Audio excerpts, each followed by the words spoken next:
நாம் யாருக்கு என்ன தீங்கு செய்தோம்? நமக்கு மட்டும் ஏன் இப்படி எல்லாம் நடக்கிறது? இது என்னடா இது 90s கிட்ஸுக்கு வந்த சோதனை. நம்ம பண்ணாத வாழுத்தனம் கிடையாது, நம்ம பண்ணாத ரகலை கிடையாது.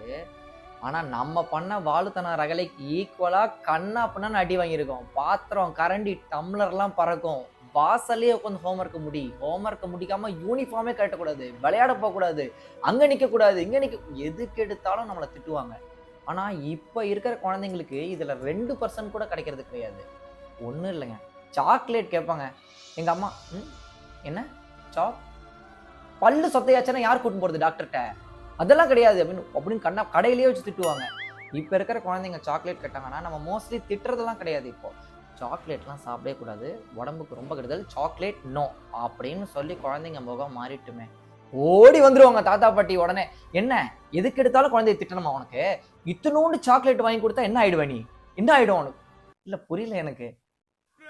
அப்பவும் நம்ம தான் திட்டு வாங்கணும், இப்பவும் நம்ம தான் திட்டு வாங்குறோம். நல்லது சொல்றோம் இல்ல, டசன்ட் மேட்டர்.